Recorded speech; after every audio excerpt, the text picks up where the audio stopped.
So, you a warning these days. That's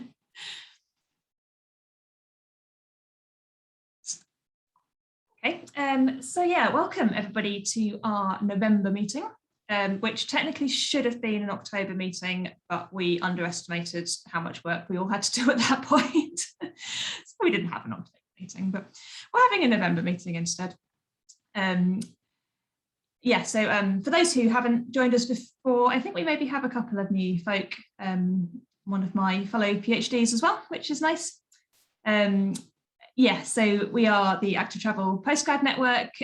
We're kind of a space for postgrad researchers and early career researchers who are, you know, loosely researching active travel related topics. It kind of seemed like there were lots and lots of different people who were touching on active travel within academia, but because it's not its own discipline, it was quite hard to bring that together. So we thought we'd see what happened if we created a space to focus specifically on active travel. And it turns out there's a vast array of things that people are doing, which has been really interesting. And we'll have a quick recap just slightly later in this session at some of the stuff we did last year. So yeah, I'm Becky. I'm based in Glasgow. I'm now technically in my third year of my PhD, looking at street design in Glasgow. Up to my eyeballs and ears and all sorts of other things in COP at the moment, I think, as are all of us in Glasgow. So that's an interesting thing. And I'll just hand over to Carlos briefly to introduce himself as my other co-convener. Hi, hello everyone. I'm Carlos. I'm part of the organizing team. I'm a Spanish geographer, but I'm doing my PhD at the University of Malta. My research focuses on walkability. So yeah, well, basically I'm applying some citizen science principles to assess perceived walkability. And I'm also trying to identify which elements and characteristics of the public space influence pedestrian experiences, both in a positive and negative way. And that would be all about my research.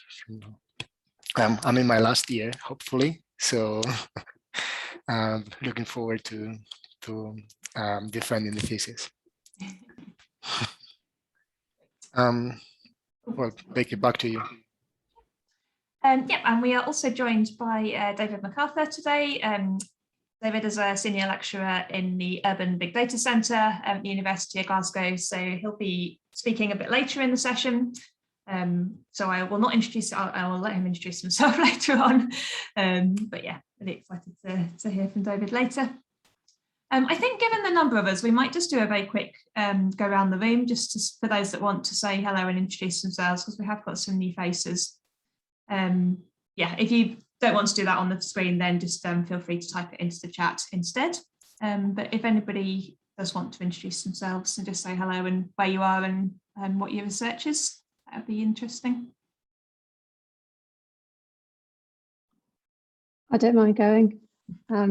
So yeah, hi everyone. So I'm Holly. I'm about to finish my PhD, which I've been doing with the Active Travel Academy at the University of Westminster.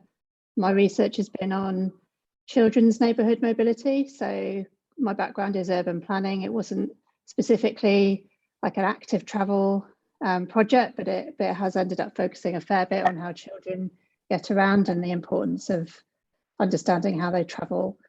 And I've now also started a new role with Queen's University Belfast, exploring issues around car dependency in Belfast.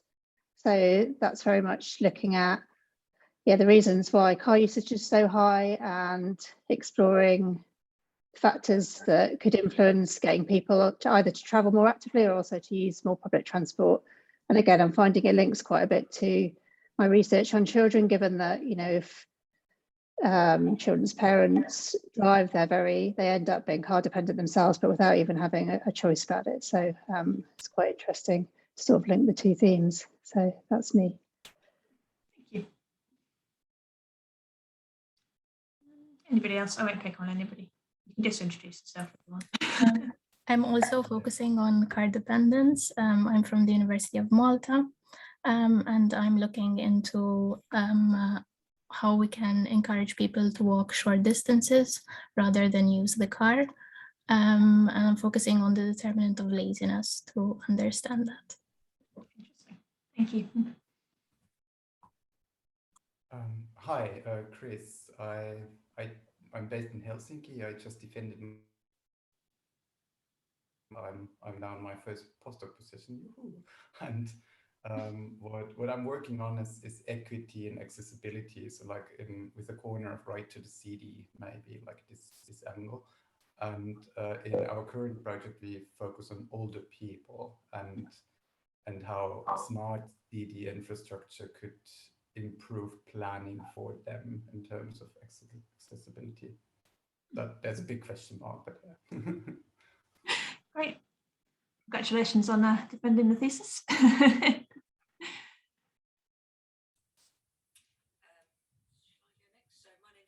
Tate. I'm third of 4 year, I'm in my third of 4 years PhD at the University of Leeds. I'm using big data, looking at cycling infrastructure, and the current bit of work I'm on is trying to explore whether making one-way streets two-way for cyclists, so enabling contraflow cycling, whether that affects collisions, either with pedestrians or vehicles, or indeed other cyclists, to try and see if we can get some level of it works or it doesn't work or it doesn't change anything. So Great. It's interesting. Thank you. I'll jump in there. I'm Richard. I'm a postdoc at the Centre for Diet and Activity Research, or CEDA, which is in Cambridge. So my work is mainly looking at physical activity, which including active travel and evaluation. Thank you.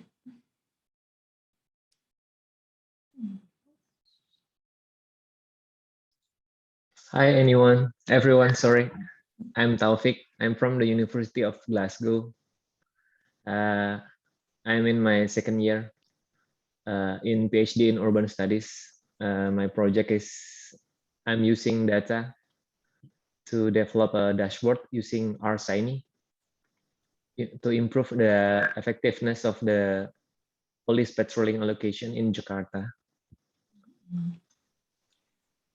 Taufik and I are technically in the same department, but we've never met each other in real life yet because Yeah, COVID.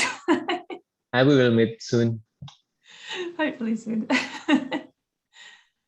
And I'm Dave Fevier. I guess I'm the early career side of things because I did my PhD a couple of years ago, but it was actually in English literature looking at climate change and fiction. And through a rather circuitous route, I came to do an MSc in transport planning and management at Westminster 2 years ago. And since then, I've been doing a few things with the Active Travel Academy. I mean, quite a range of different things, really. I suppose one of my main areas of interest is in media reporting of collisions between motor vehicles, pedestrians and cyclists. So I've got a paper coming out soon that I co-wrote with Rachel Aldred that was sort of based off of my master's research. And I've also got a more general interest in some of, I guess, the more kind of culture studies approaches that might be taken to active travel, because I think there's a few people doing a little bit of that, but it's one of the sort of cross-disciplinary areas that's still, I think, quite underdeveloped. And because of my background, I'm quite interested in trying to develop it. So. Sure. Yeah, I mean, it's really good to have you with us as well, Dave. Yeah, I feel like that's one of the really interesting things about transport, is the number of people who come to it via some really circuitous route from something else. I think it's really interesting for that reason. Right, I'm going to hand back over to Carlos at this point, and we're just going to have a quick recap of some of the things that we looked at last year, I guess particularly for those who weren't with us, or just, doesn't want a reminder. Okay, so let me share the screen. I have a brief presentation of what we did last year.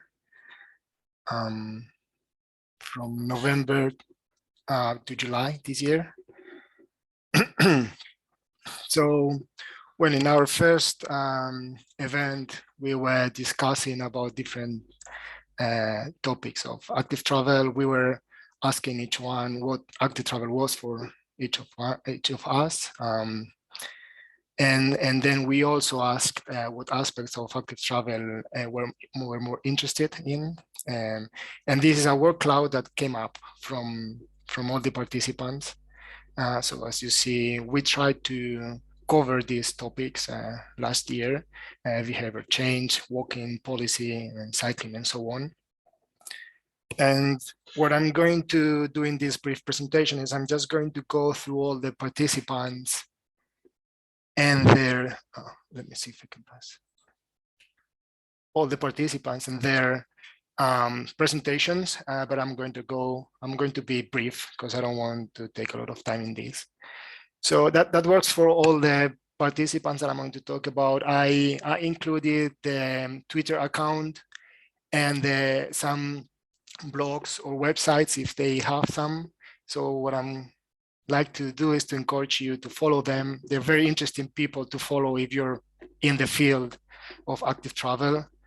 And then, yeah, you will learn a lot about what they're doing, their work and research and so on. So in our first day, we had Simon from the Birmingham City University in the UK, and he was talking about run commuting. So it's like a very specific means of active travel. And actually, yeah, as I said, if you go to his blog, because he's a very proactive researcher and he does a lot of things. In his blog, he interviews what he calls running researchers, and you can learn a lot about this topic. Then in December, we had Diego. At that time, he worked in the Institute for Global Sustainable Development, but I think that now she works with Becky in the same department. So the world of active travel is a small world, actually. And it was a more technical presentation. In his research, he compared some information about cycling infrastructure with big data from cyclists. I think he used Strava. So he identified places where cyclists actually didn't use the official infrastructure, maybe because they were more convenient routes, or because some parts of the routes weren't as safe or as good as the official infrastructure appeared. Then we have Nikki. She was one of our regular attendees. She's not with us today, but she was in many events. She's a PhD student from Lancaster University, and she addresses active travel, well, cycling in particular, through an artistic perspective. It's a very cool way of doing research, and she introduces artists in art. She introduces art in all her methodology. So she created these budgets with symbols and icons that represent different concerns or experiences for cyclists. And we were doing a workshop where we used those symbols to answer different questions. And then we had a very fruitful discussion about it. Then we had Holly in February, who is with us today as well, one of our regulars. As she said before, PhD student at the University of Westminster. She's also the founder and director of the Active People, Active Places. So once again, I encourage you to go to her website and learn more about what she's doing. She talked about active travel for kids. Correct me if I'm wrong, but I think that one of the slides that you showed was like a track of your own children going around your neighborhood. So obviously we were discussing about specific things about active travel for kids, like independent mobility and safety and so on. Then in March, we had Shayla, a PhD student from Manchester University in Canada, and she was talking about how COVID-19 affected walking rates in the Global South. I think she talked specifically about India. In April, we had Joaquin, Spanish researcher, That was a rather technical presentation. He was explaining how he used big data for his research. I remember he had like a very cool graph as well, something like what happens in 1 minute on the internet or something like that. And you could see that during 1 minute, there were like, I don't know, millions of tweets and millions of WhatsApp messages and bank transactions, people uploading videos to YouTube and so on. And obviously all this data, or most of this data, has a spatial component, a part of many other attributes. And he was explaining how to use all this valuable information for research in urban mobility. And then we also had a very cool workshop where he showed us how to use R, which is a programming language, to mine some Twitter data. I think that we were looking for tweets containing the keywords active travel in the UK, and then we extract all the tweets and geolocated them and created a map with all the points and the text and so on. And yeah, this is what he did for his research, but in many other topics, like I think he used some Twitter data to study experiences in the metro in Madrid, and also how the public space was used in Madrid during different times and events and so on. Then in May we had Octavio. Unfortunately, I couldn't make it to this event, so I can't say much about it. I think it was another rather technical presentation where he talked about designing healthier urban surfaces. And he was talking about the interaction between people and pavements and different pavements and so on. Then in June, we had Camilo from the University of Aberdeen, Scotland. It was a thought-provoking presentation, because we all have this idea of Bogota being like one of the paradise for active travel, especially cycling and so on. But he was talking about how dangerous or even deadly cycling in Bogota could be, especially if you're from places with specific socio-demographic and economic and cultural backgrounds. So he was studying how these attributes might affect the safety of cyclists in Bogota. And then finally, we had Ian Walker, who also a very interesting person in this field. I think he's an environmental psychologist, and I think he's also like a world record ultra distance cyclist or something like that. Unfortunately, I couldn't make it to this one either. I missed 2 events last year. But once again, I encourage you to go to his website and see what he's doing. He has a lot of publications and a lot of, it's a very well-known figure in this field. And that was all. These were all the events and presentations that we had last year. And regardless of the topics, I think that the most interesting thing was that it was a great opportunity for all the people attending, including us, to meet fellow researchers and to make some contacts. And I think this is more or less the main aim of these events, is to reach out people who are researching similar things and say, hey, I saw your presentation in this event and I'm doing something similar. How did you do this? Or I'm working on this literature review. Do you have more examples of this and that? And I think this is the main aim of this network, I guess. So, well, because I couldn't make it to this, maybe Becky, you could add something else from this presentation, and then you can continue with the event. Yeah, I think this is this is one of the many sessions where I forgot to press record before we started, but I did write up a blog post after this one, which I'll just drop into the chat, because it was I felt like it was a particularly interesting, there we go, conversation that we had with Ian, basically about what you do as a researcher when, you know, if you see something. I think one of the questions he was posing was, how do I handle the idiots on Twitter? So, you know, if you see things out there in the real world and you sort of think, you know, from a research perspective, that's not accurate, or you know, how do you act as a researcher in the world, particularly within something like active travel, which is such a practical, real world topic? How do you hold on to your academic credibility, but also your kind of social credibility, and you know, counter some of the narratives that you see, but without rubbing people up the wrong way as well. So yeah, it was a very interesting conversation, I think, we had there.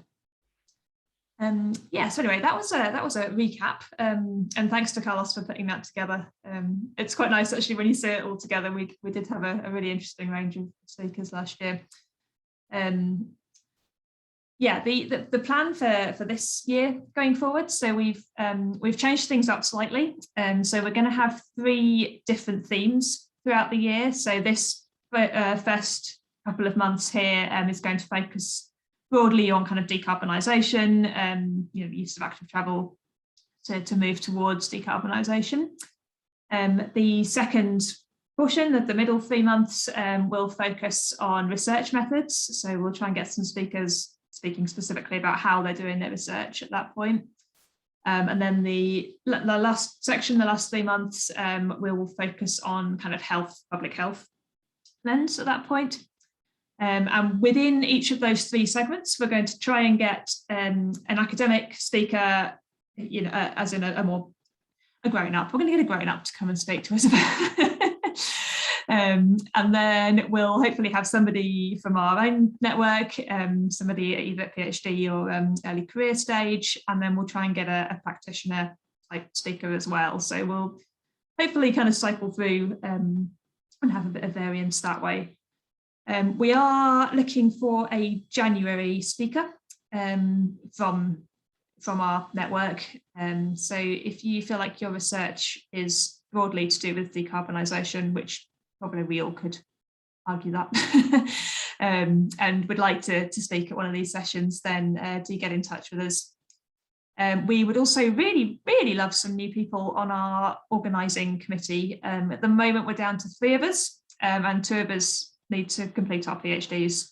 Not soon, but quite soon. So if you are interested in doing that, it's not a huge amount of work. We don't meet that often, and generally it's just a case of putting these sessions together and doing a bit of the admin behind that, and or identifying speakers or helping with social media. That's the other thing. So again, if you are willing to spare a little bit of time, either each month or more specifically for 1 month or other to help us out, that would be great. What else was I going to say? I'm going to look at my notes, which will tell me what I'm going to say. Yeah, I think probably everybody here is already on the mailing list via the JISC list. But if you're not and would like to be, then just drop a message into the chat, and please keep sharing what we're doing, either on social media or with your own networks. Okay. I realise what we've done to poor David here is we've lined him up with all the previous speakers from the whole of last year and said how interesting they all were, and now I'm going to hand over to I will hand over to David to introduce himself at this point. What we'll do is I think what we'll do, David, is the kind of standard, have a presentation and then we'll do questions and discussion afterwards. Okay. Sounds good. Let's see if we can do the correct screen sharing now. There, everyone's looking at slides, hopefully not presenter view or Twitter. I can see slides. Good. Yeah, this is scary, seeing all those other speakers now. I also like the sound of everyone's work at the start. That all sounded really interesting. I want to ask lots of questions about it, but I'm supposed to be speaking, not asking. So yeah, I'm David McArthur. I'm a senior lecturer in transport studies. I think I finished my PhD about 11 years ago, so I can still just remember it.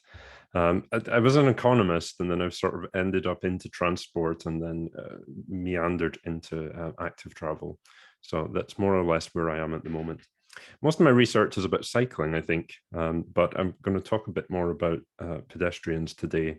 It's a bit of a hodgepodge. I really just want to have a chat about different data sources because I'm based in the Urban Big Data Centre and naturally therefore think data is interesting. So talk through that today. Hopefully some of you might learn something about an interesting data source, or we can just have a chat about some of the strengths and weaknesses of the different approaches. So I probably don't need these slides at the start. I guess this is preaching to the choir, but we know that transport's responsible for quite a lot of the energy related emissions, and the growth in cars is responsible for quite a lot of this, and we have a growing fleet of cars. So I was very interested in the talk of the car dependency work. I think Holly mentioned at the start, and someone else also mentioned this. I have a student who's also looking at this issue. It seems to be one of the big issues that we have to grapple with, and I don't think we really know what we're doing with it yet. My next slide's a little bit what we're doing with it. So I do worry that recently the idea has come, we're saved, we'll just change one type of car with another type of car, and then we don't have to do anything else. So I'm trying to, wherever I go, just make the point that this isn't necessarily future transport, as they call it. Future transport needs to look more like probably the 18th century, early 19th century, walking, cycling, public transport. But sadly, everyone's much more excited about electric vehicles and autonomous vehicles. And we don't even have autonomous vehicles yet, so I don't know why we get so excited about them.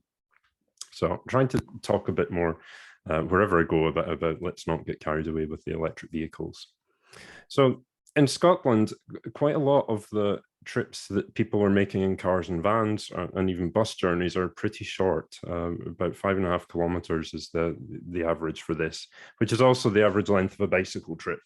So it's interesting to wonder what is the scope for switching these over to active travel. Quite a lot of these journeys just don't need to be made in a car for many people. So we can't replace all of them, I'm sure, but presumably some of these we could get rid of. Cycling is still pretty rare. So in Glasgow, about 1% of journeys in the travel survey have some element of cycling in them. Around a quarter at least have some element of walking or wheeling in them. So perhaps it's partly why I'm interested in walking these days, as a way of thinking about, could we encourage more of it? People are already doing quite a bit, so maybe it's easier sell to try and encourage them to do more walking. Although cycling has been growing, and the greater range of cycling, it does give some promise. So we have done some work looking at cycling and what sort of infrastructure works and what sort of infrastructure would encourage more cycling to happen. So it's growing, but still not quite still not at a level where most people are doing it. In Scotland, the government at least is quite into the sound of talking about active travel. We'll see if it's a case of blah, blah, blah, or whether it translates into action.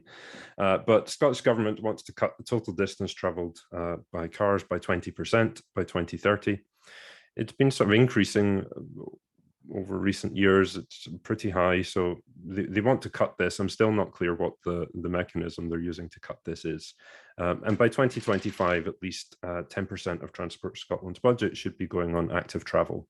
So that's quite a big change. Transport Scotland typically, in my experience, has been quite roads focused, liking to talk about the trunk road network and talk about getting cars flowing, but they're now going to be encouraged or told to be spending money on active travel. So it'll be interesting to see what this is going to look like, what's the money going to be used on, and what impact is it going to have. So this whole idea of the transport hierarchy being invented or inverted to prioritize walkers, cyclists, and then have people in their own car driving by themselves at the bottom. One of the things I'm interested in is the infrastructure. It's just something that I don't know. I'm fascinated by building stuff and seeing stuff built. So I'm interested in that. We build our cities largely for cars, particularly in Glasgow. For those of you who visited, big motorway running right through the middle of the city, residential areas with sort of 5-lane roads cutting through it. It's a very odd place in that respect. Even though everything's actually within quite a small distance, you can walk and cycle to most things pretty easily, but it's not wired up that way. So why do we keep making it easy for the cars and then not so easy for the people? So we tend to build it for the cars and then we get lots of cars. This will have to change if we're going to cut the amount of driving. How is it going to happen? I keep saying the other thing I say at meetings I go to is road pricing, because I don't really see how we do it any other way other than charge people for driving into the city. But that's been off the agenda for quite a long time. Scotland abolished any kind of road pricing. There was a few bridges where you had to pay to cross them, but even that was abolished, but it may have to be coming back. So one of the things I'm interested in the data center is that if we want to make the case for this kind of infrastructure, whether we like it or not, we probably have to demonstrate the value of it. And typically that means measuring it and coming up with numbers. That perhaps comes easy to me as an economist to think in this way, but measuring it, showing that it's used, not having the narrative of, oh, we built the bike lane and no one ever uses it. If you can show, yes, look, it is used, or we improved this and no one uses it, and we can show, no, you made an improvement, more people used it, perhaps we'll get on better. So I'm mostly going to talk about quantitative data, just because that's what I work with, though I don't want to downplay the importance of qualitative data. There's stuff we can't capture, so it'd be interesting as we go through the examples I want to look at. We'll see there are limitations from what we can get from that type of data. And there are things we need to be careful about in terms of who's represented in the data and what it might mask if we summarize it down to numbers.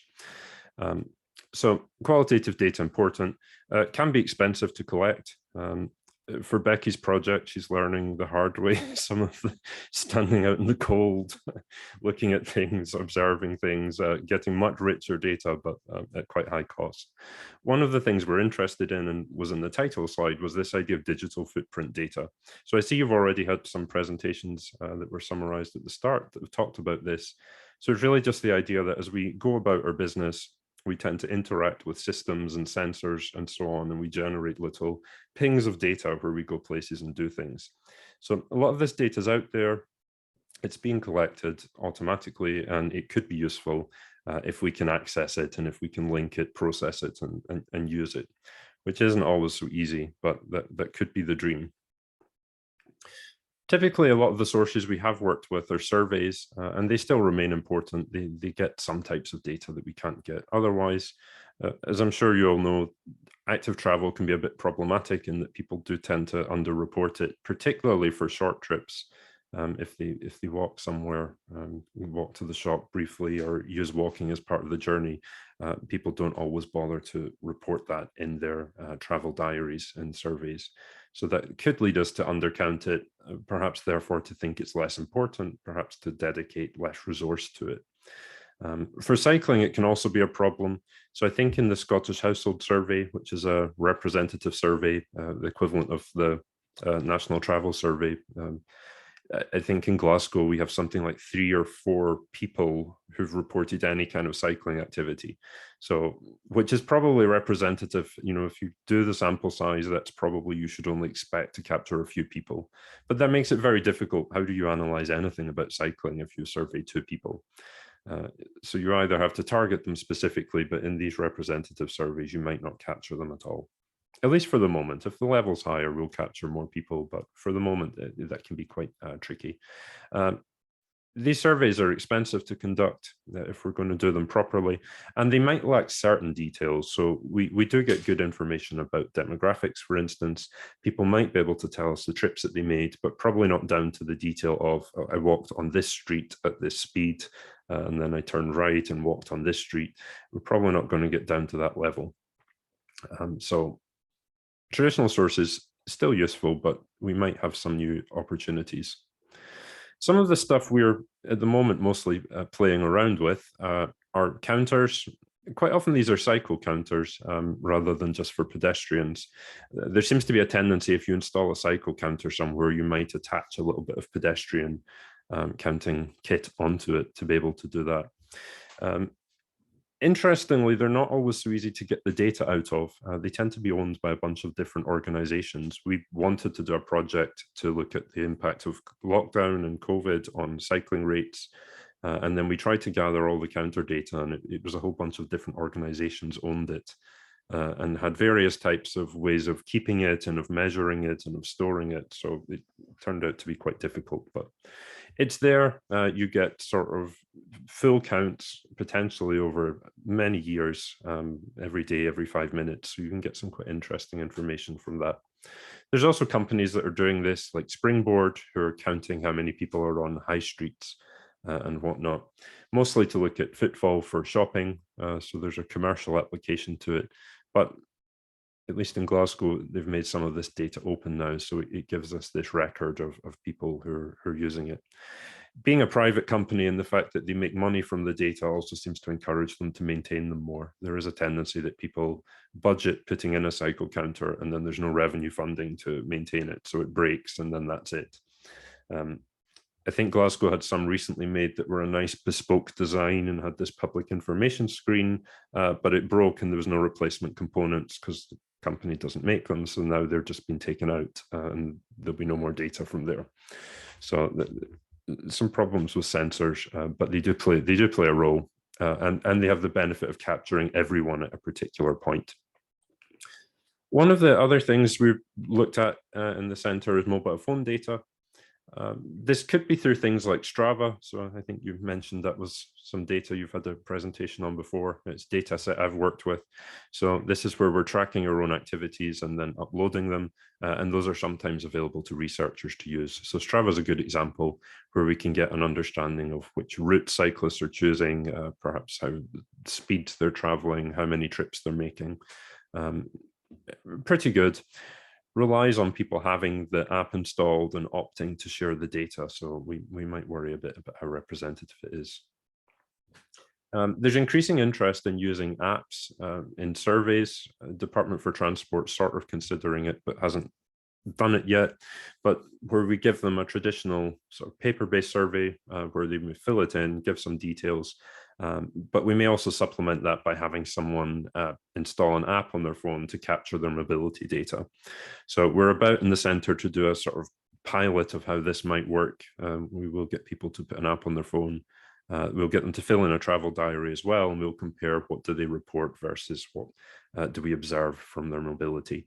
And it'll be interesting to see in that, do we capture walking that they didn't think to report, and how important is that likely to be? That's still the problem of you have to recruit the people and you have to get them to install this app and it all has to work. But potentially that's quite a nice combination of traditional and new forms of data, and that we can capture the detailed mobility data, but we can also know something about who is in the sample and what are their characteristics to allow us perhaps to weight it better. We can also have mobility data that's inferred from the way the phone works. So some mobile phone data is collected by the operators just by virtue of the fact you have it on and it's accessing data or you're making a phone call. So there's been an increasing use over the years of the operators collating and selling this data. Typically, it takes the form of showing where people are going from and to. Difficult to break down by mode, so we usually don't know how the people travel, but it tells us something about where people are moving, but usually between cities. Once you break it down to an urban area, it's quite difficult to get enough granularity to see where the people are going. So perhaps a bit limited for active travel studies. It is interesting though, because it tends to cover a big chunk of the population. So if Vodafone does the data, you get whatever Vodafone's market share is, I don't know, 25, 30% of the population. So you get a big chunk of people. So that's quite an interesting one. They used to make the raw data more easily available and then researchers processed it. I think the current business model is that they process it themselves and release a derived product. So we might wonder what assumptions have gone into that process and then what has come out the other end. Another type of data is, I've said here, collected through third-party apps. I think that's the way I want to describe it. So there are companies like Huck and Tomoko who install their sort of tracking software in other apps, and then they gather people's location data together and aggregate it. I'm going to come on to an example of that one later. The one I'm going to talk most about today is CCTV networks, which was an idea that we had in the center. Many cities have this network of effectively sensors all over the city. The UK especially has more CCTV cameras per head, I think, than most countries. And they tend to be in areas where there are people moving around. So we might wonder whether that's a useful source of data. So I want to talk a little bit about some of our experience with that. The case study, or what prompted us to get into this whole idea of counting pedestrians, I'm not sure if you've heard about this before. Becky's sick of hearing about it because she knows much more about it than I do. So Glasgow got given a big chunk of money, £115 million, which has since been supplemented with other budgets, and they want to do a big transformation of the city centre. So take some of the main streets that are in Glasgow, and move space away from vehicles and towards cyclists and pedestrians. So they have this big list of improvements, 17 key streets, and they want to do all these things, make the surfaces nicer, increase the space available for active travel, have segregated cycle lanes, and so on. So as is often the case with Glasgow, it's a great vision and whatnot, and then it gets implemented and we see how it is. So far, we've only got a pilot that's been done, and it should be rolling out. It's been delayed twice for COP. Now at least COP is happening, so that will hopefully finish, and then maybe we can get on with some of these public realm improvements. So the idea is to take something like this street here, which is quite typical for Glasgow's got a sort of odd for UK cities. It has these really wide streets with quite a lot of space, and most of it has gone over to the cars. So we have several lanes here for traffic and parking and so on. And then the idea is to do something like this with it, where we cut the road down to 2 lanes. We have rain gardens, segregated cycle lanes, space on the pavement for cafes, space on the pavement for people to walk, and lots of trees. So that's the idea of what they're trying to do and what it's supposed to look like. This is an example of part of it that's been done for the pilot. It's not the kind of bright and sunny way the artists draw it, which is always one of my bugbears, but it is quite a nice day. You can see, though, there are some issues. This was not too long after it was finished, and you can see the bike lanes already got some roadworks in the middle of it, and then there's a tree with some barriers around it for some reason. And the cyclists are just sort of mindlessly diverted onto the pavement without really much thought about how this interaction is supposed to work. But it's there at least. And then despite reducing the clutter, they'll do things like this one where they dig up the nice Caithness flagstone and then put a thing in. Well, we don't know why we need it, but it's there and it's taking up a big chunk of the pavement. So this is more just me moaning than any scientific content, but I think this is some of the data that you miss with the automated quantitative thing. I mean, if we're talking about counting, this is the kind of detail that you don't get. So it is important to supplement the quantitative data. And then this is the other one that irritated me, where, and I'm really sympathetic here to what they're doing. They want to create the cafe culture of having people able to use the space, and that's great, and it's nice to have them there. But they also want to have a pole here, and this is the space we have left to get through somehow. So it doesn't always work so well when you implement it, but it's a work in progress. It's a pilot. We'll see what happens next. So we wanted to do a project to say, well, if you spend all this money, what impact does it have? And part of that we wanted to start with was the simplest thing we thought was how many people are using it before and how many will use it afterwards. And then it turned out no one really knows how many people are there or who's using it or how it changes over time. So we wanted to try and come up with a way of getting it. I've mentioned some of these other data sources, and part of the problem is that if it's a commercial company, you're sort of subject to their whims of what they want to do. And we have examples of Strava where they've changed the way the data is aggregated and produced, which can make it impossible to do a longitudinal study because they change all the definitions. And they can also decide they don't want to supply the data anymore, or they can decide whatever they like. So we wanted to try and do something that we would have control over, or at least the council would have control over, and it wouldn't be subject to what someone else wants to do. So we came up with the idea that most of the streets we're interested in already have CCTV cameras on them, and that therefore gives you some way of seeing what's going on in the city.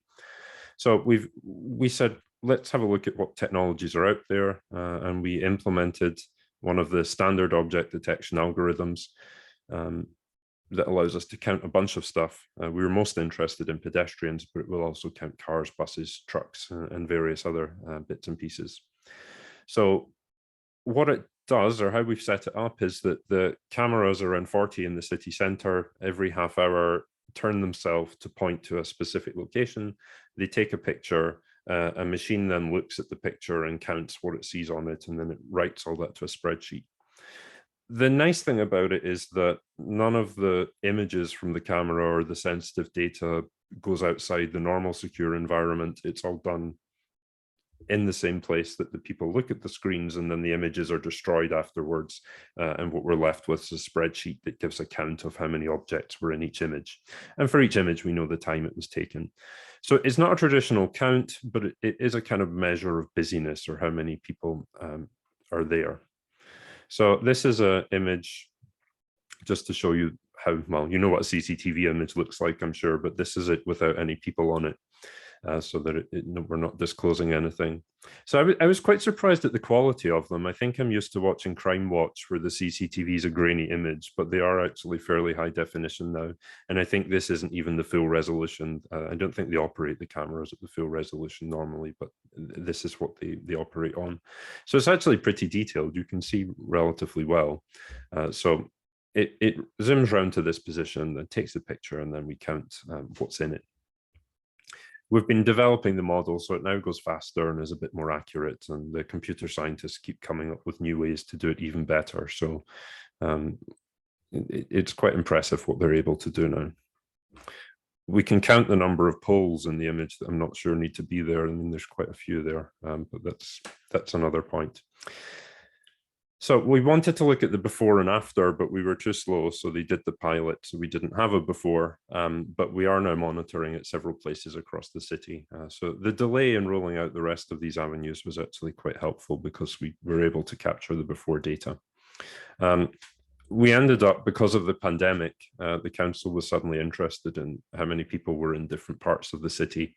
And then we had all these temporary active travel measures. So the project got applied to that first, to try and understand mobility and where was busy and where wasn't busy. And I think that's quite valuable, because now some of the temporary measures they're looking at making permanent, and it's been valuable to be able to point to numbers saying, look how popular this is, look how many people are walking there, look how many people are cycling there. You know, there's not that many cars use it. It's been much better used now to move people around than to move vehicles. So I think having this data, having it readily available is useful to be able to point to it. There seems to be a default assumption that cars should be everywhere. So to try and advocate active travel, I think you do have to make the argument in a way that's quite unfair. And if they really are inverting the transport hierarchy, we shouldn't have to make the case. They should have to make the case that the cars should be there. But it's not where we're at the moment. So useful to be able to have this. So this is a sort of plot of the relative volume on Sauchiehall Street, which is the pilot. So you can see around the lockdown in March, it sort of picks up this big drop in the number of people that are there. We had this kind of unlocking towards summer where it was almost normal. So we got another peak, although still not quite back to where it was. We then had, I don't know, however many more lockdowns. Glasgow's had more lockdowns than I think any city in the world at this stage. We're probably about to have a post-COP lockdown, but let's not think too much about that. So you can see recently, though, it has been, we're kind of getting back to pre-pandemic levels. If you break it down by time of day, it's interesting. So the commuting time is still below where it was, because a lot of people haven't returned to work yet. But I think at other times of day, it's above where it used to be. So on average, it's starting to look more like pre-pandemic levels, but not quite there. But this was kind of data we didn't have before. There was no way of knowing what was happening to the volume of pedestrian traffic here. There just wasn't the data to do that. So now we have this time series data showing what's happening. Our hope will be that for the other avenues, we have this kind of before picture. And then as they improve the public realm, we hope to be able to show at least that it's got more people on it. There are other things we would want to capture, but that's at least a basic one we want to capture. Interestingly, if you compare it to one of the sensors, so this is the springboard sensors for doing retail footfall. The sensor is located quite near to the camera, so I just plotted them both here as relative measures, and you can see they track each other relatively well. They're not quite in the same location, But they're picking out this broad pattern of measuring the lockdown drop, somewhat of a recovery, a fall, and then this other increase afterwards. So it's nice to know that, you know, it's not total nonsense what the system puts out. It is capturing some kind of trend there and giving us something to work with. Yeah, what am I doing now? There. The other thing we've been doing, or I've started on it, haven't done too much of it yet, is using this other mobile phone data. So we have access to this data in Urban Big Data Center. If someone's interested in it, I think you can apply to use it. So they work with other app developers to collect various bits of mobility data. So at least if you're in the UK, you may have some of these apps installed on your phone. It's not clear which ones they are always. If you interact with the app, it generates what they're calling impressions, which is a location fix derived from different sensors and location methods on the phone. So I think we have 1,302 million impressions on the Tomoka data set and 274 million from Huck. So it's this vast sort of cloud of points across the city from where people have been. It's kind of an interesting one. We don't know anything about the people other than what you might infer from the locations they're at. Some people only appear a couple of times in the data set. Probably if they open an app to check something, then close it, then you get one sort of location fix. If they're using a navigation app, you may get their entire trail of where their journey is. So we don't know anything else about them. We also don't know what mode they take unless we can guess something about it. If they're on a train line, we can guess they're on a train. Occasionally, we might be able to say something about the speed they're traveling at. This is something we hope to develop, but we haven't done yet. One thing we have done is to pick out where the people or pick out the points that occur on the area the camera looks at. So we've sort of drawn in GIS a square around the pavement where the camera looks, and then counting the number of either devices or people who've been observed in a particular time period. So this is down on Argyle Street, which is going to be an avenue. There's some weirdness here, which I think is a good way. I wanted to show some results that were a bit rubbish, just to show that the data is messy. So you can see the Tomoko data set, for some reason, has this massive spike in the number of users observed in early 2020. Not sure what that is. It seems to behave a bit better on. So the CCTV counter and these mobile phone counters pick up a similar pattern of this increase over summer and then the fall away in winter, but they don't do a great job of capturing what's happening at the start of 2020. You'll also note that the Huck line is missing at some point, so it's a smaller data set, so there may be times where we don't observe anyone, and we then just have to assume it's a low number of pedestrians. So part of the work we're trying to do is to understand the properties of the data and then understand things like what on earth is that spike, and can anything be done about it, and is the data, what can you do with the data and what should you never do with the data? Important questions. Sometimes people dive into working with the data without bothering to consider that. But at least our CCTV numbers or pedestrian counts seem to be a bit more reliable. So we expanded this out from our initial 4 pilot cameras. I think we now have around 40. So it allows you to have some overview of how busy different parts of the cities are with pedestrians. During the lockdown period, they were very interested in parks, partly to understand if they were getting overcrowded.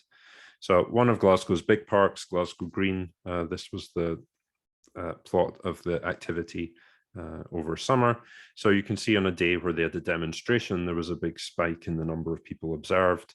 The hottest day of the year, there was also a bit of a spike in the number of people in the park.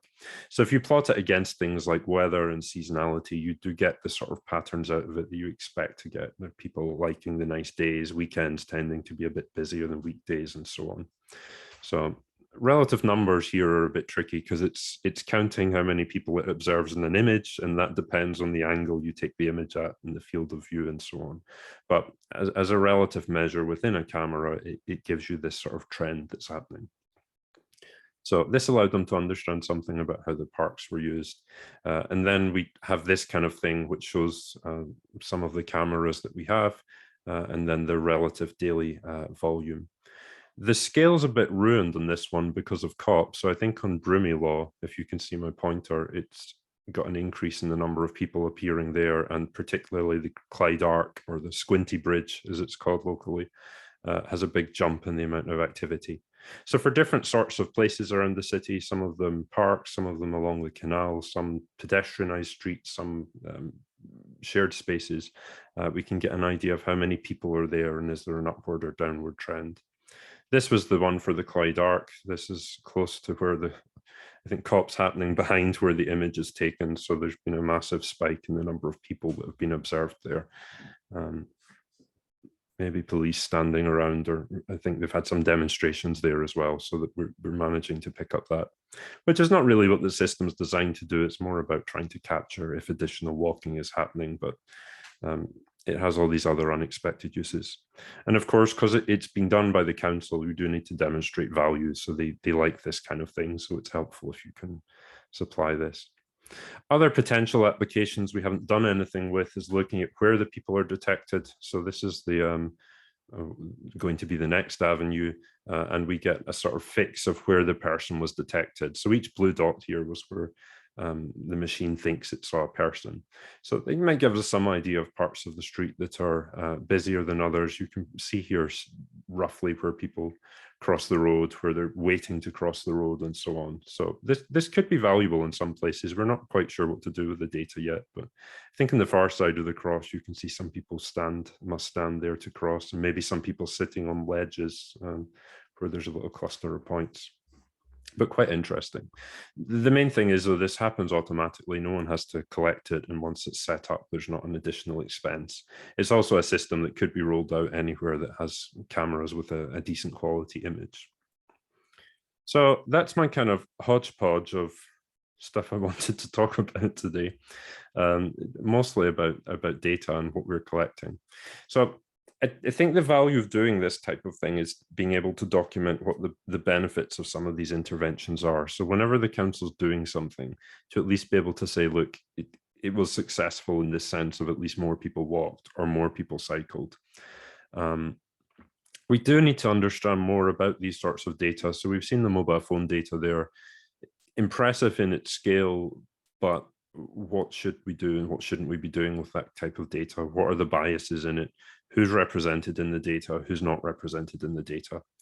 In general, that's a massive question for all sorts of data sources, because if we're going to make the policy based on the data sets, then we really want to make sure the data sets represent who we're interested in and that people aren't excluded. And in some of these data sets, probably people are excluded. So for Strava, for instance, we know it tends to be male dominated, even though cycling is already male dominated. So we don't want to necessarily use it as the basis for all of our decision making. Otherwise, we're just planning for men, not for society as a whole. So we want to understand that. And the other point, the point I always say, we ideally want to make the data as openly available as possible. It does tend to sit in silos owned by different people, and people tend to be a bit suspicious of sharing.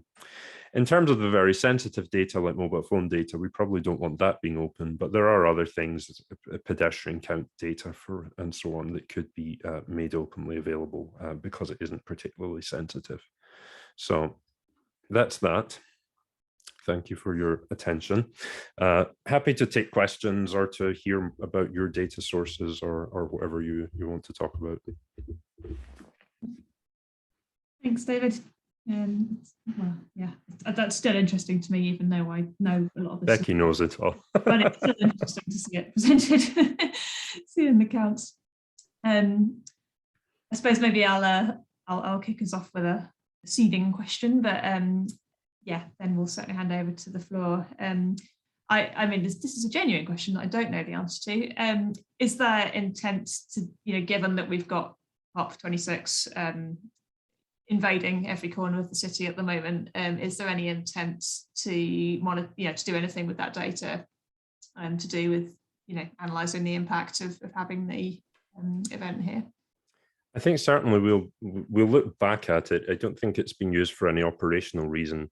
One thing we had to do when we set up the camera network was, if the operators are using it for something, it disables it swinging the camera around. So we kind of thought perhaps the operators will be using those cameras intensively. and therefore it will knock our system out. But it's still collecting data, so it seems they're perhaps not using it so intensively as we thought. The council hasn't asked us for anything about it, but they have access to it at least, so someone may be looking at it. But I think it will be interesting. I was discussing the mobile phone data earlier because, as I say, it's based on what apps you happen to have installed, and I'm wondering whether that means we will miss all the international people. Because they're UK-based companies, I'm assuming it's probably apps that are popular in the UK, although it could be in something like Facebook that maybe is used more universally. So I'm interested when we get that data to see how COP's reflected in it.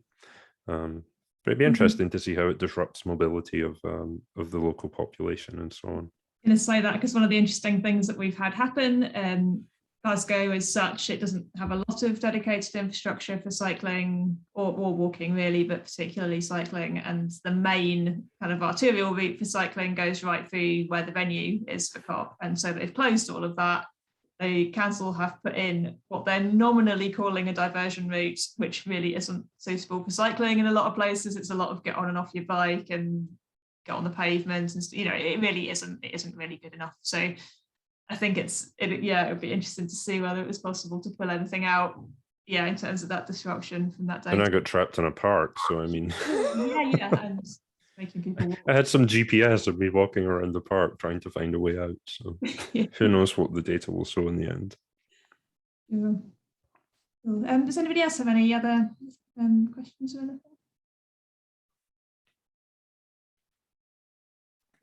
anything? I guess one of my initial thoughts was I'm doing this project in Belfast at the moment on car dependency, and it sounds like some of the issues are actually quite similar, like the motorway you're running through the city.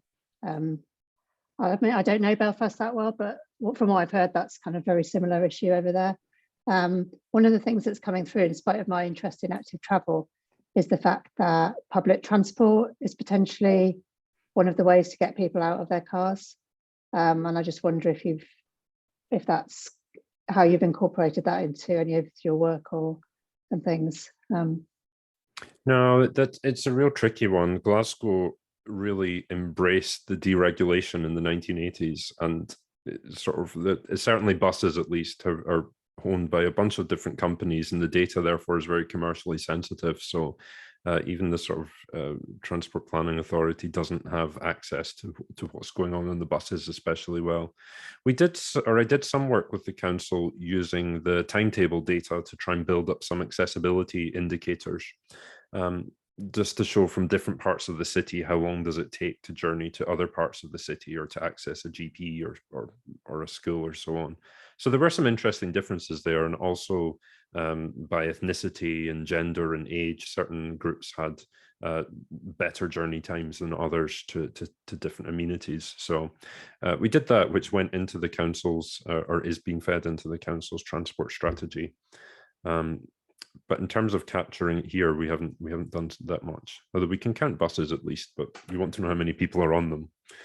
The bus companies, I don't think, always know themselves because they don't necessarily count it and they don't want to tell us. But we could survey perhaps and find out. But no, it is true. Public transport does need to be part of the solution to car dependency. Yeah, I think it's really tricky. Certainly in Belfast, it's fairly low density. So yeah, the distances are potentially a bit too far for walking, but yeah, fine for cycling, but then just recognizing that it's going to take a lot of work to get lots of people cycling. But at the same time, it takes a lot of money to get lots of people on the buses and trains. So yeah. And we need to make it walkable to the stops, though. I mean, people will go a bit further to access public transport if they've got a good environment to walk through. Some of the access to public transport in Glasgow is not always places you might want to walk.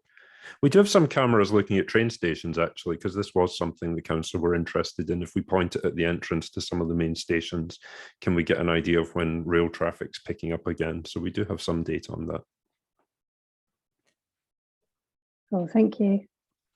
The avenues is actually getting rid of some pedestrian infrastructure to try and improve bus journey times. So I think some of the pedestrianised areas in one of the main streets is going to be removed to let the buses go more directly to try and reduce the variance in the journey time and cut the journey time. So that's an interesting one to see how that's going to work. It also helped convince the bus companies to get on board with the public realm upgrade. So we'll see what happens.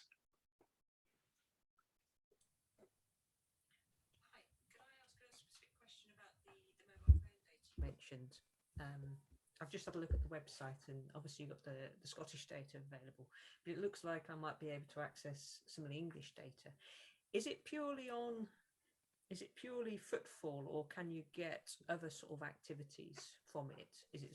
Is it if they've got certain apps that might be called bicycle activity, would you have that, or is it? This is where I missed the very start of your question because you were a bit quiet. Sorry. I turned you up though. Yeah, sorry. Yeah, it was just basically what activity you can get from the HUC data. Well, technically, well, we don't really know what people are doing, so they could be doing anything more or less. We don't know the apps that are tied to capturing it. So you basically just get points of where someone has been observed.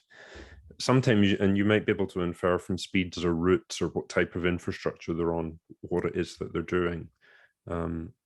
You might see they're running around a park, or you might think they're cycling if they're on cycle-only infrastructure at a sort of cycling speed.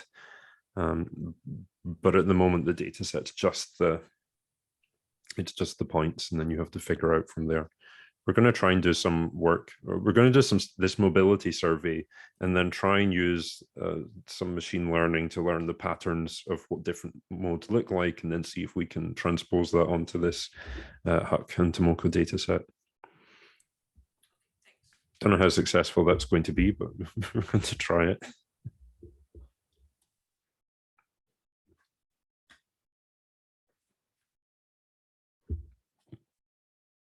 The other area we're interested in is the ethics of all this, and what the, what do you do with what's all right to capture with the data, what's all right to do with it? Do the people know they're in it? Do they care they're in it?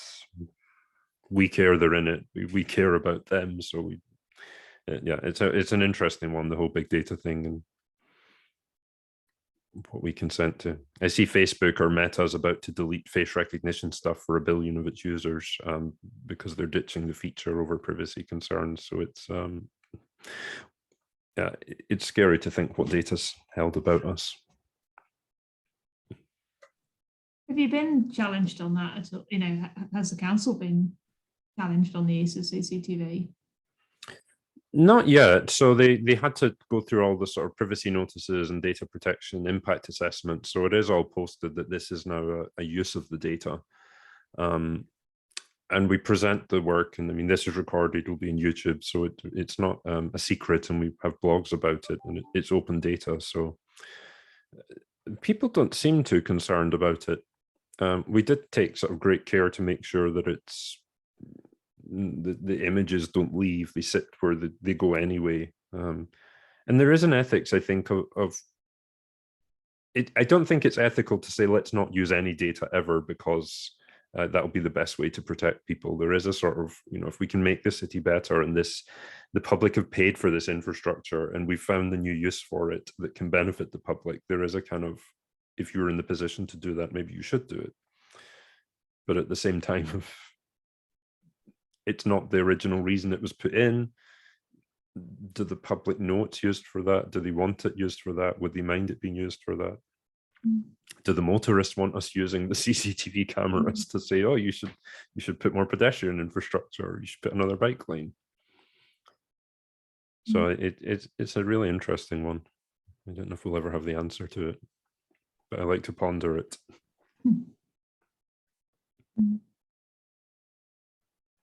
Yeah, because I'm thinking it's so unusual to have data on walking generally. And I mean, I think there's maybe a couple of us who are loosely involved with walking here, but on the whole, it's really hard to draw walking data out, from aggregate data.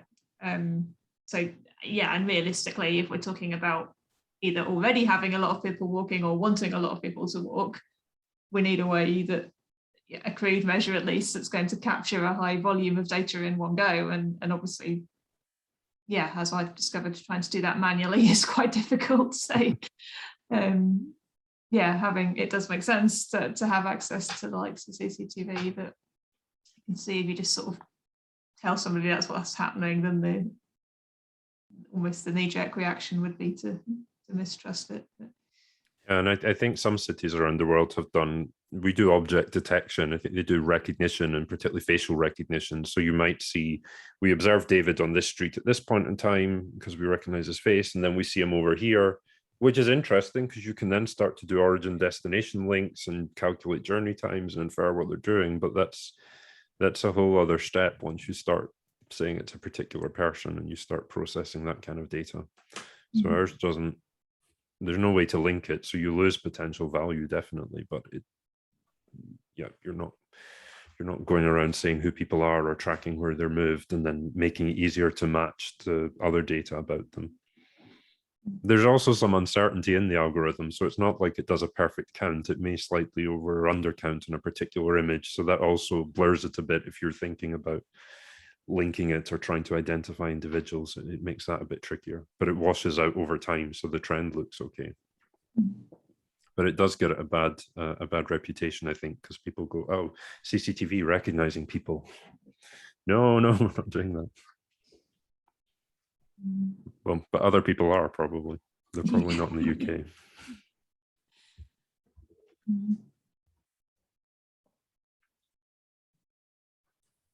Time for a couple more questions if anybody else has.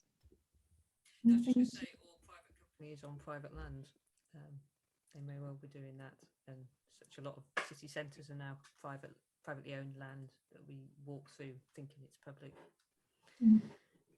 Yeah, there seems to be a whole growing discussion about this public-private space and what is it like? Well, like the avenues there where the pubs got most of the pavement to sell alcohol on. You think, well, I'm paying for that. Well, they're paying rates. I'm sure they're also paying for it, but should you have to pay money to be sitting on pavement that's public? But no, it's a really interesting distinction. Maybe we should force them to give up the data to show how many people sit there.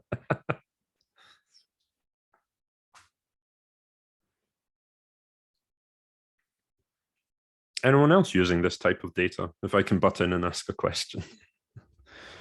Or any of this kind of automatic digital footprint data as the current buzzword is. Not me personally, but there is people in our lab who use at least like mobile phone data for transborder mobility. So Estonia, Finland, you have a lot of commuters.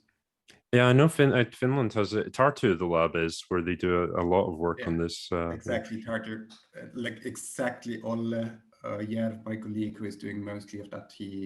I think his PhD is from Tartu. He's definitely Estonian, and he's now with us since before I joined that lab. So okay. Yeah, they're doing lots of interesting stuff with the mobile phone data. I don't know if it's because it's easier for them to get hold of. Some countries it's easier to get. I think in the UK it's hideously expensive, and the networks are worried about privacy and concerns. And I'm not sure how much we paid or whether we paid anything, but it was a pain to get the agreement. Yeah. Interesting. But you're in Finland. When you do the PhD defense, is that where you get the sword? That was my first thought when you said Finland. yeah, kind of. I earned the right to carry a sword. Yeah, but I still have to buy it myself. Oh, well, that's not the same. And you're only allowed to buy those blunt ones. So it's not that you like a saber with a blade. No, it's just. That's still pretty cool, though. Yeah. That's worth doing the PhD for, just to... I was going to say that I had thought about using Transports for London's cameras to maybe do some sort of algorithm counting cyclists and pedestrians, but decided it was probably beyond my coding ability. But I'm pretty sure TfL were working with, was it CEDAR or was it Westminster, about developing algorithms for that. I don't know if someone else knows anything about that that's from those institutions, but I'm pretty sure they were working with someone to start developing counts that way. Oh, that's interesting. We're trying, or I think we have, all of our stuff's open and it's open source software, and I think all of our code is or will be available. So that is another benefit of it, because there are companies which will sell you these sorts of solutions, but we wanted to come up with something that a local authority could, you know, they have to buy the equipment to process it, but the code and the setup and the libraries would all be available for them just to pick up and run. Sorry? Which programming language is that in? I think most of it's in Python. Okay. I'm an R person, but we have Python people who do the Python bit. But it's amazing the progress on this and the number of libraries that are now able to do all these machine learning applications. So it's, yeah, it's great that we can have this stuff and it can be costless. Have you got a link to it? Is it obvious to find on the website? Yeah, let's see. We have a bit on our UBDC website. Let's see.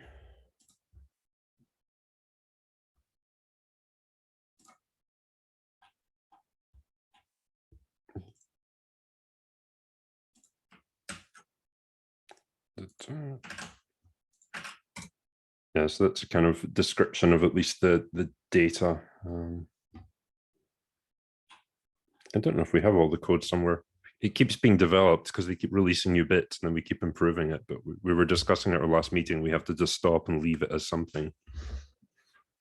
We're also trying to do some work now with video footage, because it can sometimes count more accurately, because you can track kind of as the object moves over a line, then you count how many people cross a line. Whereas our system at the moment just captures how many people are in the image. So it's, because we're not very good at counting cyclists, the algorithm doesn't perform very well. If you see a bike straight on, it works quite well. But if it's sort of looking down at it, it tends to get a bit confused and misses them or counts them when they shouldn't be, or counts a parked bicycle. So, and there's not so much bicycle traffic in Glasgow if you only take an image every half hour. So you may end up with more noise than anything else. But we're hoping maybe to improve that ability.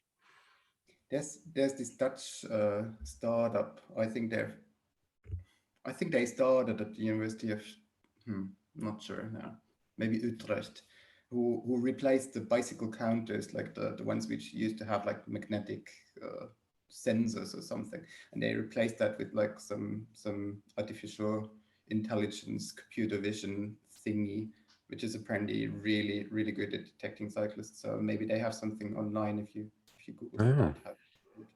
Yeah, it seems to be a bit of a hot topic. They're also now starting to embed this processing in the cameras so that the camera does the object detection and then just outputs counts, which then saves it having to be sent somewhere else, which makes it a bit more secure. David, I don't know if you're aware of a project called We Count. It's a citizen science project, and they are developing these devices that people put on their windows, just citizens, they put on their windows, and they count pedestrian, cyclists, and traffic. Oh. It's all open source, and it's not accurate enough yet, or is the data quality, it depends on the fit for purpose for the project. But as far as I'm concerned, it's all open. It's if you want, I can try to. Yeah, I've just pulled up the website. It looks really interesting. Yeah. No, I didn't know this one. I'm gonna leave the link here in the chat because I was opening the website and I saw that Dublin schools are involved as well in the monitoring traffic, and it's both for traffic and air quality.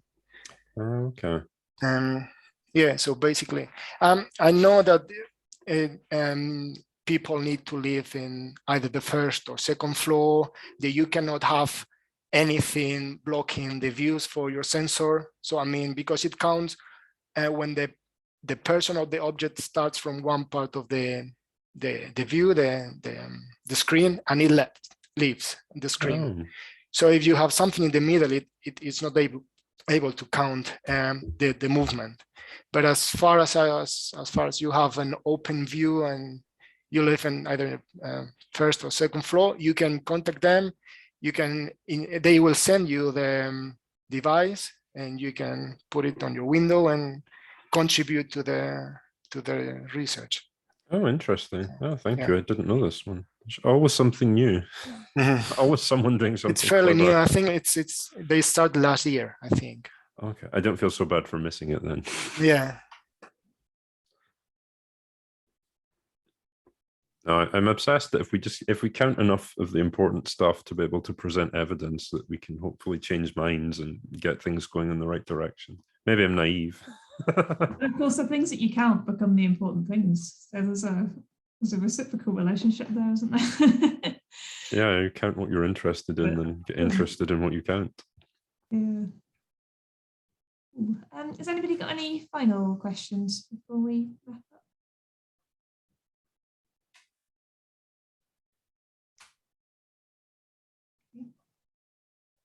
Yeah, I mean, I feel like these conversations we can continue having, all very interesting things. Yeah, thank you ever so much to David for joining us from sunny Glasgow, which is vaguely sunny. And yeah, thank you to everybody else for coming along. We will meet again next month. I'm just checking the date. It will be, so yeah, we standardly meet the first Wednesday of each month. We tend to try and cycle between the morning and the afternoon, just so that, you know, where we've got international folk, they're more likely to be able to join us at least sometimes. So we'll probably be back to the morning, I think, and that will be on Wednesday, the 1st of December, probably 10 o'clock, although we'll send out details nearer the time via the mailing list and via Twitter as well. So yeah, do join us for that. Yeah, I mean, the thing of the mailing list as well, because it's a just list, in theory, anybody can post to that and anybody can reply to things on there. So I think what we'll try and do this year as well is develop that as a bit more of a shared resource, rather than just using it as a communication board. So I think the idea is, this is what I understand, that if you email I think it's active travel PGN at discmail. Whatever, I think it's the address you'll have got the email from, then yeah, that'll just ping us a notification to approve the message, and we can then kind of use that as a place where other people can share events or share things that are happening, or just interesting things you've seen. So do also feel free to do that as well and keep in touch with us that way. If you want to email us directly, not copying in the entirety of the network, then we've got our Gmail address as well, which is activetravelpgn@gmail.com, and that will just come to us. Yeah, great. Lovely to see everybody, and we'll hopefully see you all next month. And yeah, enjoy the rest of autumn. Bye. Thanks for coming. Thank you. Bye. Thanks, Bye. everyone. Thank you. Bye.